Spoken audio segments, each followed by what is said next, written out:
Welcome to Foreign Footprints, an Immigreatness podcast. I'm your host, Dan Naderhood. And I'm your other host, Amna and Today, we're going to get into some introductions and get into the importance of success from our immigrant perspective. Amna, you're part of the e-board. Can you give us an introduction on the board? Absolutely. So Immigreatness started in 2021 by our founder, Salvadina, who is an immigrant from Bosnia and came here when she was really young. And this episode, once it comes out, it'll actually be our 2-year anniversary. So woo-woo. Mm-hmm. Our main mission here is to equip immigrants and children of immigrants with resources for success. So we do this by offering educational and career guidance along with general support. The main mission came about because as immigrants, we have various experiences that are pretty unique to our individual situations. So by being able to have this nonprofit, we are able to help kind of mitigate those barriers of entry to certain things like education, career, and other areas of your life. So we're just happy to be here, happy to be expanding, and happy to be celebrating our 2-year anniversary. Mm-hmm. Happy 2-year. Back to you, Dan. Do you want to introduce yourself? I would love to. Thank you for the opportunity. So I'm Daniel Naderhood. I am Peruvian American. My immigrant story comes from the jungles of Peru, where my grandma, our matriarch, started the move. She went to the jungles and went to the city of Pucallpa. And then from there, my mom, she says, I got to better the family. I got to figure out how to give back to my community. So she gets really connected with the church, gets some, what are they called? People that help from like churches. I forget. Anyway, she gets a lot of help. I know what you're talking about. She gets a lot of help from the church to be able to come to the United States, and she studies English. She comes a couple times, meets my dad, this really kind, like good-looking country white boy.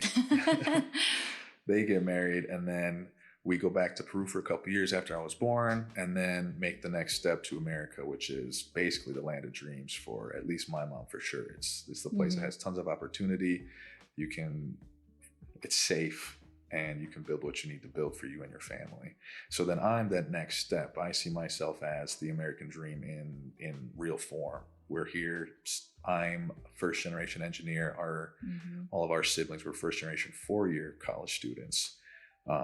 And yeah, trying to build some new things for the family, trying to give back and achieve for us. I love that. That's awesome. We actually came here too, sponsored by a church that helped my parents get settled, find jobs, provided like couches and furniture and things like that to furnish their new apartment, things like that. So when we first came here, we were really integrated with that community as well. Wow. So expand then. You said you came here. Where did you come from? We came here from Bosnia right after the war, a few years after.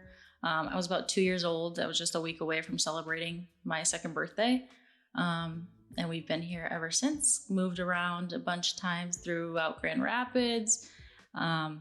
Met various different people, various different neighborhoods, things like that. Grew up always moving around, switching schools, things like that. Typical, or at least what I think is the typical immigrant experience based on resources of learning English and things like that. But I am the oldest child and I'm the only girl in the family too. So I take a lot of responsibility being that first generation student in the family, being the oldest, having to take a lot of responsibility. So I definitely get the grunt of being an immigrant. I know definitely what it's like. So that's why I'm happy to be here, just share those experiences and kind of alleviate struggles others might face, or just even find comfort in our stories and things that we discuss to come in this podcast. Yeah, for sure. For sure. So you said you came here when you were about 2 and your family didn't speak any English. Is that right? Not one bit. Who was the first to learn English? Me. Well, my parents had the opportunity to learn English. I remember they had this dictionary that was like double-sided, but you know how on one side it's flipped and the other side's flipped. So one side translated from Bosnian to English and the other from English to Bosnian. And they went to a few English learning classes and stuff like that, but it just never stuck. No. They mainly learned English through their experience of working in factories and just working different various jobs, things like that. My mom used to work in a cafeteria, so she had to talk to like many different types of people. And luckily where we ended up being placed when we first came to America was in this neighborhood called Camelot.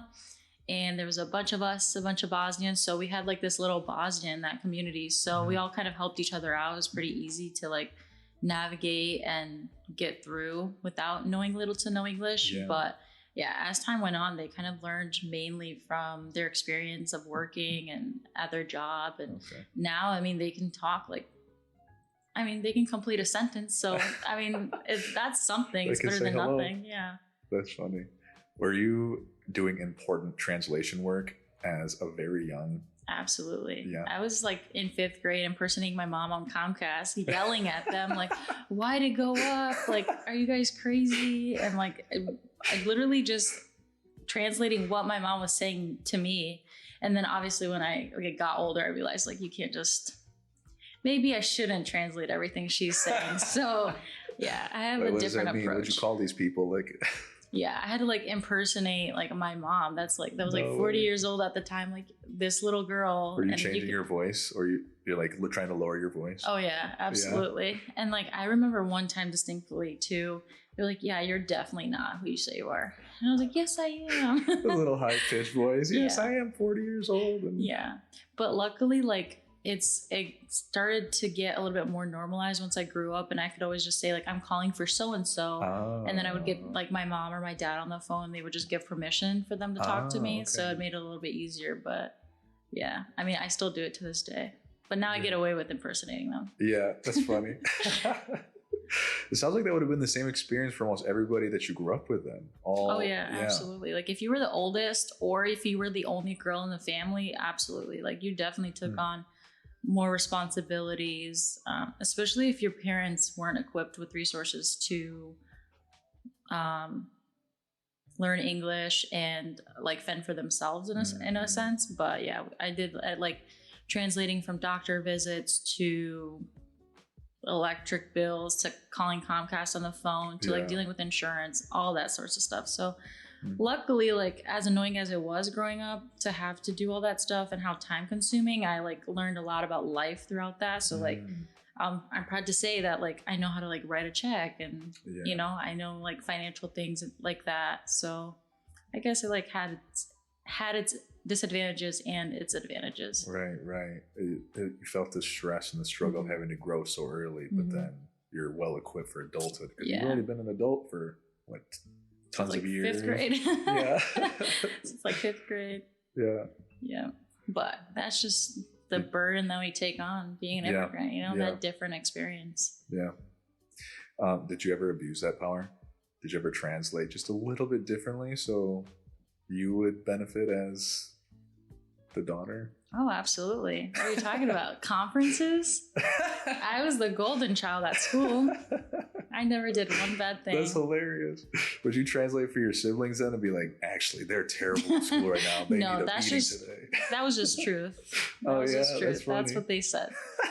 But no, I remember like as a kid too, we would go through conferences. And I remember my parents like were so fixated on grades and they're like, we'll give you money for every A and B that you have. And it was a specific dollar amount. Oh, wow. And I always remember like, I always told them I had A's and B's. Yeah, boy. They didn't know anything different. You made that paper. So I always got the best that I could from my report cards for sure. That's great.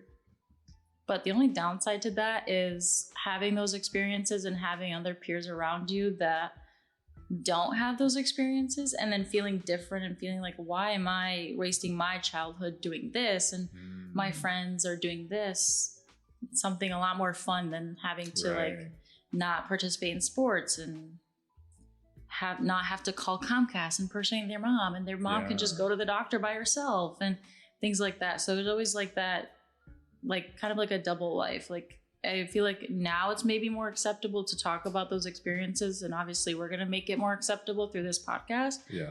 But growing up, nobody really talked about it. Nobody was open enough to share those experiences. Nobody talked about it, meaning your peers are also experiencing that, didn't share that it was hard? Yeah, maybe they did. Maybe they were experiencing that stuff, or maybe they weren't at all. Like maybe it was just to them what I had to do for my parents was like completely foreign to them. Yeah. They never had to take on that responsibility, because I know like people from my community, some of their parents are more equipped than mine, and they know complete English, and they have like corporate jobs and things like that, and they know how to call stuff on their own and make appointments and stuff. And so it's a little bit different. Like we come from the same place, we kind of had a similar upbringing, but it's still so different. Yeah. So it's hard. Yeah. I remember some of my Hispanic friends having similar things. Like this little guy, Eli, he was always like the most mature adult, but he was like 9 years old. Yeah. Like walking with his dad being like, oh yeah, so this is what we have to do to like tax people or something. And I thought it was cool at the time for sure. I'm like, man, look at this man. He's so cool. Like being like mature and adult like. And then he was probably looking at you like, no, he's cool because he doesn't have to do all this stuff. Look at him. His parents both speak fluent English. Yeah, it's definitely like one of those like main obstacles that define success here in America. Like I feel like you have to know English, like that's the bare minimum, and that's such a big barrier to entry for jobs and opportunities. So I mean, us learning it is that just like stepped up our opportunity for success even more than just coming here. Well, thank you for that conversation. Of course, thanks for asking. Of course. I think we should step into our topic for today, which is the importance of success. This podcast is brought to you deceivingly by Circular Cookie Tins. Do you have a hole in your sock? Looking to hem some pants or resize a shirt? Look no further. Circular Cookie Tins have everything you need. Needles, thread, scissors, elastic bands can all be found in your Circular Cookie Tin. Find one in your nearest ethnic household today.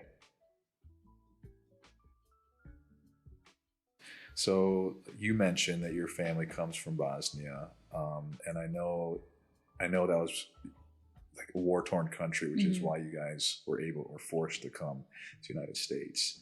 What does success mean to you for yourself? How would you define the importance of success?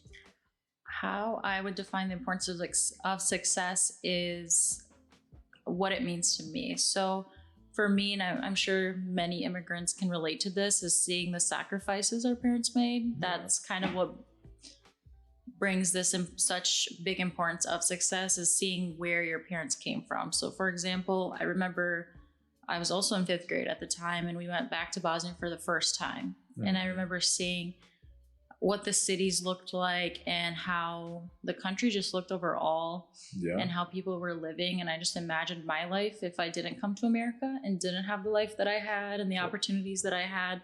What did they look like? It was like as if they went through war maybe just a few years ago. Like everything kind of stayed the same. There was a few improvements here and there, maybe in the bigger cities, and they tried to clean it up, but you could still see the bombed houses with graffiti and grass growing inside of them, and just a torn country, honestly, like economically, financially, just per household. Opportunistically? Absolutely, yeah. I mean, people down there work all month and only make maybe $300. What does that equate to? Is that just enough to provide for the family? Is that a little bit of savings? No, maybe just enough to provide the bare necessities, if even that. But if you're paying rent down there, that's not enough. Really? Wow. Yeah. So like seeing how people, especially my family that decided to stay in Bosnia, how they live and how they grew up and just how they survive is completely different than how we do here. And knowing that my parents, if they decided to stay there, how different their lives and our lives would look, is just kind of what stems that like drive to be successful. I think for many of us that come from immigrant households, is just seeing like the sacrifices they make. So especially even seeing the upbringing of them becoming successful or just becoming sufficient in a whole nother country also drives that success for me personally. Right. But yeah, I equate success to sacrifice in a way. So I would love to hear more about how you view the importance of success, because I'm sure it's a lot different. Yeah, although there is some similarities. So the stories that I hear, I mean, all the culture that was painted in my house was always the Peruvian culture. So everything about my identity is I'm Peruvian. So the stories that I was told being raised by my mom, 'cause she was a stay-at-home mom, was like, this is where you come from. You come from the jungle. Your grandpa was a farmer, and like she called him rich because he like had tons of animals and I don't know, other farming things that makes you rich in that instance. But still hearing the stories of us coming from the deep jungle and then going to the jungle city and then making those moves is like, yes, like we're always on this trajectory for success. And like one of the things my grandma used to say is like better the family, better the next generation. So I see success as like somehow succeeding so you can provide for you and especially the next generation and your parents. So like one of my dreams as a kid was to get enough money where I could buy a house and then have another house on that piece of land where my mom and my dad could live, so they could have their little space, still be close to family, because being close to family is really important. My mom tried to really hammer that into us. The immigrant dream. yeah. So that's how I see it, is like, one, be able to provide I think alleviation from struggle would be my label. Yeah, not necessarily like having a lot of things and money, but just be able to have the money and the opportunities so that our families don't have to struggle. Yeah, or depend on anybody to get what you need. Yeah, for sure. And also, success means like succeeding in the different avenues that I occupy. So soccer was one thing that I was always a part of, and like, you got to be the best. We got to be great. So it's try your hardest, be the best that you can be and succeed in that. Schooling was similar. It was always trying to push you to be successful in that. And then professionally, try to grow as much as you can. And again, it was just always that mentality of like, you need to be the best. Be the best. Do you think some of that thought process stemmed from your mom going back to Peru and then realizing we have much more opportunity in America? Or was it influenced by? I think my mom always had a dream to come to America and always had that, got to get that next step up. So seeing this, oh yeah, I see what you're saying. Of course, having all these opportunities that we have here that was not available in Peru is for sure. Like, we need to take advantage of that, and you're crazy if you don't. Absolutely. Which is something that I don't know if it was ever explicitly said, but that's always something that was felt, is like, I am here, like I am in the first world. We have like money enough to send back to the family, because that was always something that we did. Even when we didn't have that much money, it was always like, oh, but we can still send something back. Always. You always have to make room for it. Yeah. Like, I remember not having money enough to play on my soccer team growing up. I had to write a letter to Rick DeVos, or one of the DeVosses, saying like, hi, I'm Daniel. I want to play soccer. I love it. Can you send $100 to pay for me? And he sent $100, and I was like, this is amazing. Nice. But that's kind of like the way we were at that time in life. And still, I remember in those years somehow sending something back. Like, if it's just a suitcase of things or clothes, or somehow figuring out, like $50 this month has got to go back. Have you gone back to Peru since you were a kid? Yeah, I went back twice. So right after graduating college, we had our family go down so we could see everybody, see grandma, see, of course, like, Hispanic families are huge. Even if you're not blood, it's like, oh, this is your tío, this is your tía. Like, how are we related? Oh, they're neighbors. So yeah, we went back then. And then one more time to see my grandma before she was like finally gonna die, because she was getting pretty sick. But yeah, going back was interesting. I always had these stories and images of my head of it being such a beautiful place, because my mom had fun there, right? Growing up, she had fun exploring the jungle, playing in the river, playing in the lakes, and kind of scrapping to survive, I guess. She would say, like, I remember going and getting the eggs from our chickens and running to sell them, or like picking fruits from the trees and going to sell them in the market. And that, for me, that always just seemed so cool. Like, oh, you have so many things right next to you. The fruits are amazing. It seemed like the atmosphere would have been really cool, because you could just go from the jungle to the river and play around. When I got there, though, I was really surprised at seeing of how underdeveloped it was, which now makes sense.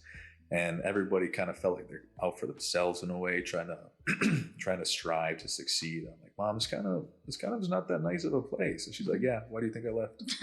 Like, of course, this America has got a lot of better opportunities and facilities. And yeah, Peru's kind of corrupt as well. We've had something like, I don't know the numbers because I don't pay attention too much to politics, but something like 5 of the last 7 presidents have been jailed or removed from office because of corruptness. That's crazy. Yeah. But yeah, I guess to summarize, I see success means, being that next step in the family's journey for success and achieving enough so that we can provide for our well-deserved comforts.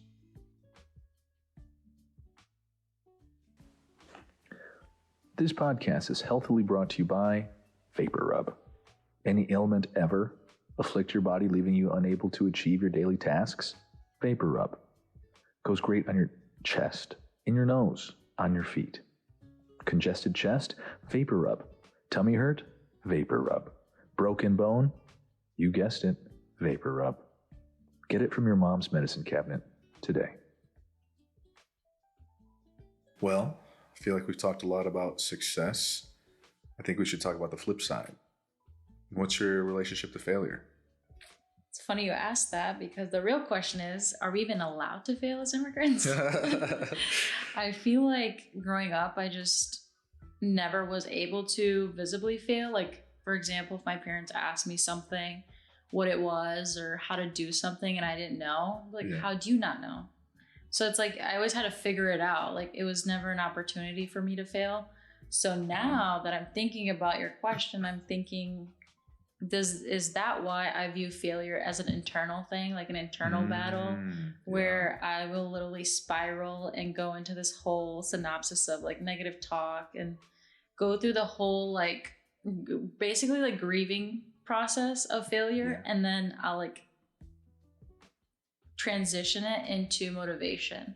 Oh, really? If that makes sense. So it's like I've just come to a point where it's like I can either choose to fail or keep going. Choose to fail? Yeah, because I feel like failure is a choice. Not always, but sometimes I feel like most times you do have a choice. Like sitting in failure or like the failure itself? Failure itself. Really? What do you mean by that? Because, for example, what I think about is when I first got my big girl job right out of college, it was a big obstacle that I had to face, like going into the corporate world and learning how to navigate that life and, having to work 8 to 5 or 9 to 5, whatever the standard is for everybody, and learning a completely new position and constantly failing and making mistakes and constantly doing that. And you can marinate in that failure, just continue to be so upset about it and, keep beating yourself up about it. Or on the flip side of that, you take that failure of something and motivate yourself to do better and learn from it. So when I was doing my job for the first 6 months, I kept messing up on the same things every week, every month. There was always something new.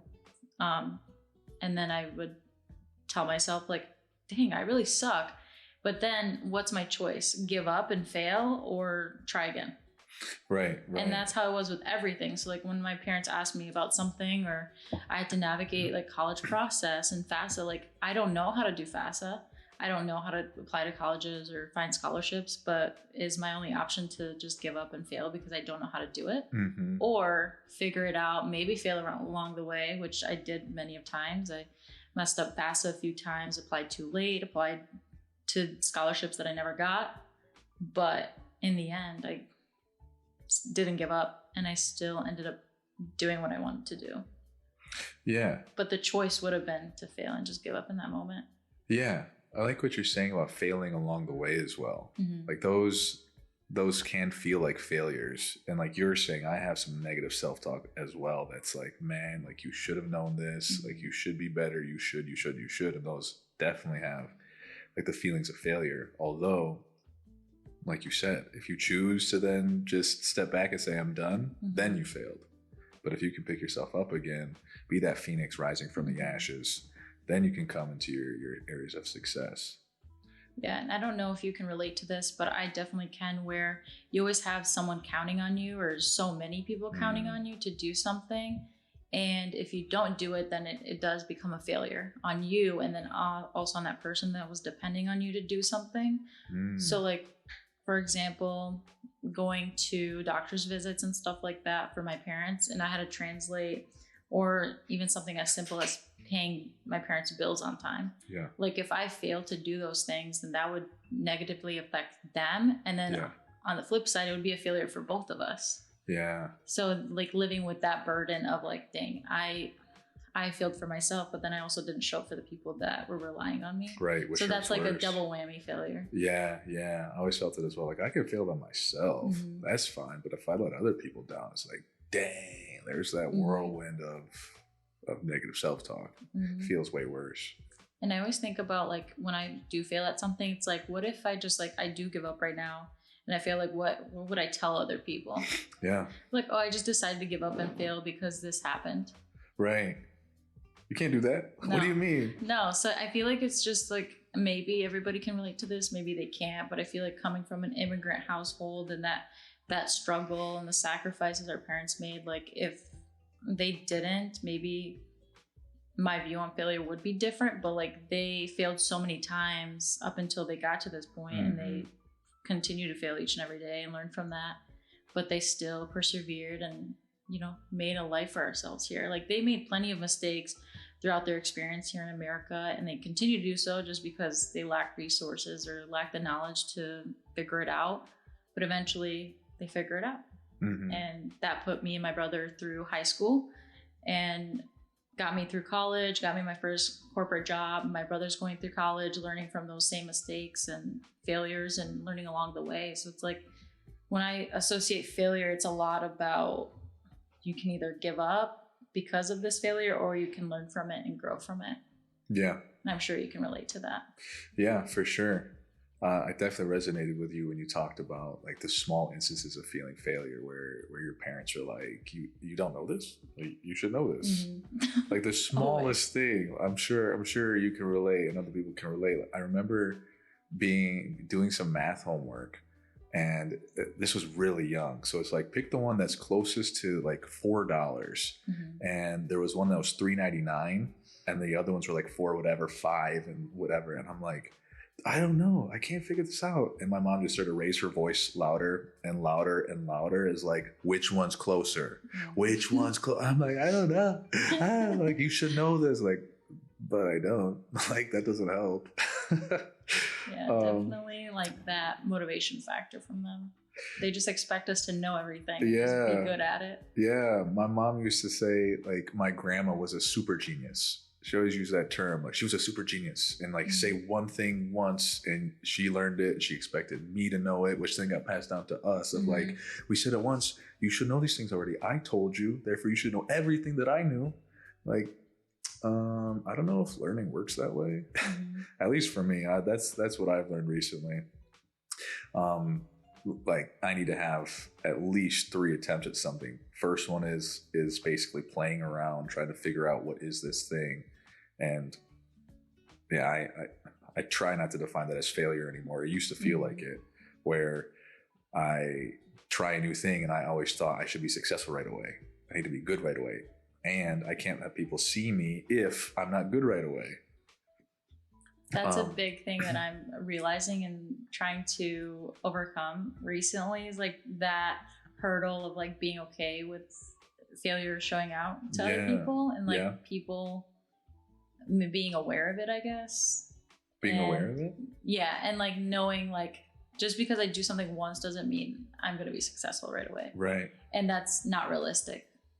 Yeah. I think like growing up, I always had this vision of when I grow up, I'm going to go to college, and when I'm done with college, I'll be 21, and then I'll get married and have a big girl job and be very successful in my corporate life. And then eventually I'll have a business and like all these dreams and aspirations, but I never accounted for failures along the way, like setbacks. Like you always, when you plan stuff and you look out to your future, you always think like, I'm just try it one time. I'm gonna be a multimillionaire and be able to support everybody in my family. And that's just not the case. And I think like kind of my perception of failure changed because of that, of realizing like within the last few years, like it's nothing ever goes as it's planned just because you said so. And even like this podcast, for example, like we failed the first time, like filming our first episode. We had a few ups and downs and hiccups, but like we're here. Yeah. We're filming again. We learned from it, and we're going to definitely keep having failures and fuck ups, and we're going to keep learning and keep growing from that. So I think that's, the only thing that you can do, especially when you do something for the first time. Yeah. There's just something foreign. Completely agree. And like you were saying before, sorry I interrupted, but you were saying before, like you can either like fail or continue to do that thing. And like I was mentioning, like I hated having people see me not be good at a thing. And as I'm getting older, I started to get frustrated with myself for having that fear of like letting myself be controlled by that. Like I want to sing, but I'm not very good at singing. At least I wasn't. My family's pretty good, and they dog on me every now and then, like, hey, like, don't let Daniel sing because he's not going to hold the note. Like, make sure you give him the note. But anyway, it's like, well, I gotta learn, right? You have to be on that learning curve. You're going to be low when you do your first try, and you have to be lower as you continue to grow. And I just started to think, like, I might as well be bad. Therefore, I can actually do the things that I want to do, like start singing and maybe be able to sing karaoke in front of people, or do art and be terrible at drawing, but just continue, just get the practice in, get your body getting used to things, just get it all out there and slowly start actually doing the things that you want to do, as opposed to just saying like, no, I can't do it because I'm not good yet. No, just be bad and have new experiences and grow in life, and not just, at least for me, be that same version of yourself that isn't good yet at new things. Could you imagine how boring life would be if every time you tried something for the first time, you're just great at it? Like, I feel like that would suck, kind of. Like, I feel like you would lose your desire to do that thing. Yeah, I agree. Like, I get so motivated of knowing, like, failing at certain things. Like, for example, I'm trying to do pull-ups. Yeah. And it's so hard because if you've never done pull-ups in your life, not even one, like starting to like incorporate bands and like just trying to like do shoulder shrugs and just holding yourself and working on your grip strength and stuff, like that takes so much progress and time to do that. But if I didn't continue to do it every week, I like wouldn't see those little improvements, and then I would never be able to do my first pull-up. I'm still currently working on it, but that motivates me to end up being able to do it, because I know right now I'm a lot better than the first time I did it. Yeah. So it's like always seeing those little improvements throughout the process. Yeah. That definitely helps me as well. You alluded to seeing the whole process and seeing your growth rather than where am I now and how do I compare to other people? You're like, no, I see myself growing. What does that feel like for you, like physically, when you can feel yourself achieving or growing in that space that you weren't good at right away?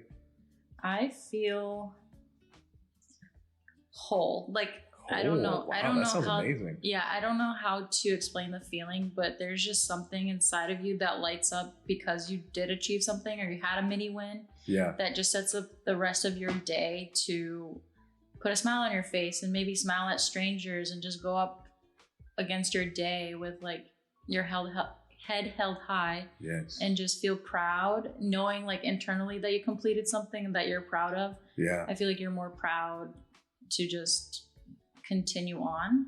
Yeah. Like, for example, sometimes when we have these meetings for Falcon Greatness and I just see the room filled up and see like our energy translated to the students and them actually taking the information in, that is like a mini win for me, because I remember last year when we had like maybe not even half the size of students that we have enrolled now, and just seeing that growth year over year, and just like being excited about people being interactive and involved, and even our internal teams growing, just seeing how that expands, that's like a mini win. Like after those meetings, I feel so good about what we're doing, about the work that I'm doing, and it kind of reignites the drive that I have and the purpose, and makes me like